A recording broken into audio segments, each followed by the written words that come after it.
اس کو آپ نے الٹا کے تھالی ختم کر دیا.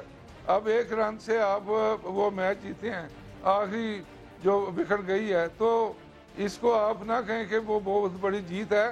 یہ انہوں نے اچھی طرح کی نہیں کھیلا تو آ رہے ہیں.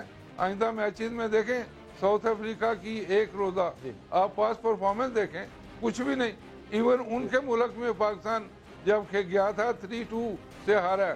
اور یہ ساؤتھ افریقن کی جو بیٹنگ ہے, میں حیران ہوں. ڈیوپلیسس, ڈیومنی, اس طرح اور بیٹسمین, ان کو سمجھ نہیں آ رہی ہمارے اسپنر کی. اور میں یہ آپ کو دعوے سے کہہ سکتا ہوں, اگر یہ ٹرو پرفارمنس سے کھیلیں اور 3 پلیئروں کو فارغ کر دیں افریدی سمیت, یہ نہ کہیں کہ یہ ہم افریدی ہے, یہ ہے.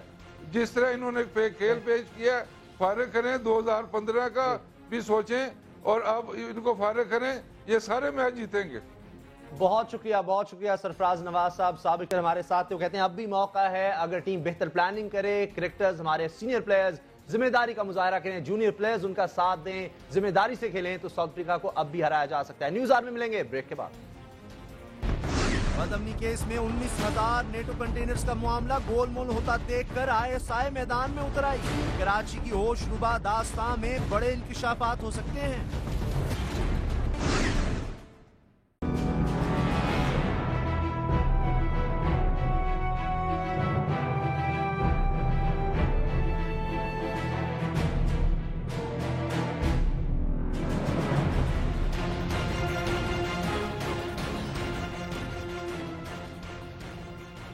کراچی والوں کے لیے اچھی خبر یہ ہے کہ سپریم کورٹ آف پاکستان ان کی بے امنی کی تمام وجوہات کا گہرائی تک جائزہ لے کر حکومت سے ان کا سدباب کروانے کے فیصلے پر ڈٹی ہوئی ہے.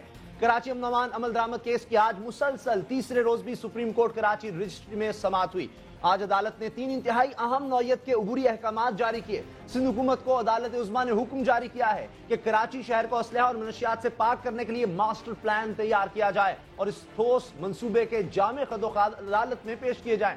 عدالت نے نیٹو کے لاپتہ ہونے والے 19,000 کنٹینرز کے بارے میں حکم دیا ہے کہ شعیب سڈل کمیشن رپورٹ کی روشنی میں عدالت کو بتایا جائے کہ یہ چوری شدہ کنٹینرز کہاں ہیں, کس نے چوری کیا اور ان کنٹینرز میں کیا کیا سامان تھا. عدالت نے وفاق پاکستان کو الگ سے حکم دیا ہے کہ پاکستان میں پائی جانے والی تمام سمندری اور بری یعنی سی پورٹس اور ڈرائی پورٹس پر آج تک جتنا اسلحہ آیا ہے اس کی تفصیل عدالت کو دی جائے. یہ بھی بتایا جائے کہ یہ اسلحہ کس نے منگوایا, کس ملک سے منگوایا اور اس کی مالیت کتنی تھی. عدالت جو کراچی کا امن واپس کرنے کا مصمم ارادہ کر چکی ہے, اس کو اچھی طرح اندازہ ہے کہ کراچی میں لاقانونیت کا زہر پیسے کے حصول کے لیے بچھایا گیا ہے, اور یہ کون نہیں جانتا کہ لاقانونیت کے بطن سے خوف جنم لیا کرتا ہے. کراچی مکمل طور پر بدترین خوف کی لپیٹ میں ہے, اور خوف کا یہ عالم ہے کہ آج چیف جسٹس آف پاکستان نے اینٹی نارکوٹکس فورس کے سربراہ لیفٹیننٹ جنرل سے متعلق ریمارکس دیے کہ فوج کا جنرل بھی یوسف گوٹ کا نام لیتے ہوئے ڈرتا ہے. خوف کا یہ بھی عالم ہے کہ نیٹو کے 19,000 کنٹینرز غائب ہو گئے, مگر کسی میں یہ جرت نہیں کہ وہ چور کی نشاندہی کر سکے. یہ خدا کا غضب نہیں تو اور کیا ہے کہ 19,000 کنٹینرز کا معاملہ گول گول گھمایا جا رہا ہے. حد تو یہ ہے کہ خود امریکی سفیر رضاکارانہ طور پر چیئرمین FBI کو چٹھی لکھ کر کہہ رہے ہیں کہ ہمارا کوئی کنٹینر غائب ہی نہیں ہوا. اس ساری صورتحال کو دیکھتے ہوئے پاکستان کی سلامتی پر مامور پاکستان کا خفیہ ادارہ منظر عام پر آ گیا ہے. جی ہاں, ISI کراچی امن و امان کیس میں بطور فریق سامنے آ چکی ہے, اور لگ یہ رہا ہے کہ وہ کراچی کی بے امنی سے جڑے نیٹو کنٹینرز کا معاملہ گول مول نہیں ہونے دے گی. ISI کے پاس نیٹو کنٹینر سے متعلق کیا معلومات ہیں, یہ جاننے کی کوشش کریں گے ISI کے وکیل راجہ سے. راجہ ارشاد صاحب, آپ نے ہمیں کراچی سے جوائن کیا ہے, یہ بتائیے کہ کیا رپورٹس ہیں ISI کے پاس, یہ کنٹینرز کہاں گئے, اسلحہ کہاں گیا؟ بسم اللہ الرحمن الرحیم. دیکھیے جناب, پہلی بات تو یہ ہے کہ ISI کا اس کیس سے کوئی تعلق نہیں ہے. یہ ایک غلط فہمی پیدا ہو گئی ہے کہ میں ISI اس کیس میں فریق ہے یا میں ISI کو ریپرزینٹ کر رہا ہوں. یہ قطعاً ایسا نہیں ہے. اس کی بیک گراؤنڈ یہ ہے کہ میں لیگل ایڈوائزر تھا 2011 میں FBR کا. اس وقت یہ کنٹینر اسکیم منظر عام پر آیا, میڈیا کے ذریعے سے, الیکٹرانک میڈیا کے ذریعے سے. سپریم کورٹ آف پاکستان نے اس کا سو موٹو نوٹس لیا اور اس کیس کو ریفر کیا FTO کے کہ وہ اس کیس کو ایگزامن کریں, انکوائری کریں, ایویڈنس کلیکٹ کریں اور اصل حقائق کیا ہیں. FTO نے اس کیس کو اس میں انویسٹیگیشن کی, انکوائری کی, ایویڈنس کلیکٹ کی اور وہ رپورٹ ایک کمپریہنسو رپورٹ سبمٹ کی سپریم کورٹ آف پاکستان کے سامنے. اس رپورٹ کی بیسس پر سپریم کورٹ نے چیئرمین اس وقت کے چیئرمین FBI مسٹر سلمان صدیق ان کو بھی بلایا اور وہ کورٹ کے سامنے اپیئر ہوئے. میں نے FBI کو ریپرزینٹ کیا. I also appeared before the court. اور اس کے رپورٹ کی بیسس پر یہ FBI سے کہا گیا کہ وہ ایویژن. راجہ ارشاد صاحب، یہ پورا میڈیا آپ کو پھر ISI کے وکیل کے طور پر کیوں پیش کر رہا ہے؟ حقائق اصل میں کیا ہیں وہ بتائیے، اور یہ بتائیے کہ پھر آپ نے پارٹی کیوں اس میں بنے ہیں؟ ایسے نہیں ہے، میں آپ کو بتاتا ہوں جو پوزیشن ہے. ISI کا اس سے تعلق نہیں ہے. اسامہ صاحب، میں کورٹ میں موجود تھا کسی اور کیس کے سلسلے میں. میرا کیس ہے اس وقت سپریم کورٹ میں ایک اور کیس ہے جس کے متعلق میں کورٹ میں موجود تھا. تو چونکہ آلریڈی اس کیس میں جو رپورٹ سبمٹ ہوئی ہیں وہ اس وقت میں لیگل ایڈوائزر تھا، وہ میں نے رپورٹ سبمٹ کی تھی، اور اس کنٹروورسی کو ریزالو کرنے کے لیے وہ بڑی ڈیٹیلڈ رپورٹس تھی جو کہ اس وقت کے ممبر آڈٹ حافظ انیس احمد اور ان کی کمیٹی نے، جو کہ پروب کمیٹی بنائی گئی تھی چیئرمین FBI نے، اور میں ایز اے لیگل ایڈوائزر اس کمیٹی کو اپنی لیگل اسسٹنس دے رہا تھا. اس کیپیسٹی میں بتائیے کہاں پھر آپ کی رپورٹس کیا ہیں؟ آپ کے پاس کیا معلومات ہیں؟ یہ اسلحہ کہاں سے آیا، کہاں گیا، میں آپ سے عرض کرتا ہوں، میرے پاس میں ریلائی کرتا ہوں انہی رپورٹس پر جو حافظ انیس صاحب نے اور ان کی ٹیم نے تیار کی ہیں، اور وہ رپورٹس سپریم کورٹ کے ریکارڈ پر لائی گئی ہیں. وہ کنٹینرز تھے، وہ کنٹینرز پورٹ سے نکلے، اور وہ کیا لیپسز تھی پروسیجرل جن کی وجہ سے وہ انہوں نے فائدے اٹھائے، اور وہ کنٹینرز راستے میں ان کا سامان نکالا گیا. وہ سامان کیا تھا؟ کئی کنٹینر جن میں بعد میں جو ڈیکلیریشن فائل ہوا کسٹم میں وہ لکھا ہے اس میں فوڈ سٹف ہے، اور وہ بعد میں شراب پکڑا گیا. اسی طرح پاسبلٹی یہ ہے کہ ان کنٹینرز میں جو ڈیکلیریشن دیا گیا وہ اور ہے، اور ان کے اندر مٹیریل اور تھا. اور پاسبلٹی یہ ہے، سفیر تو یہ کہتے ہیں امریکی سفیر کہ کوئی کنٹینر غائب نہیں ہوا، جبکہ 19,000 کنٹینرز کی بات ہوئی.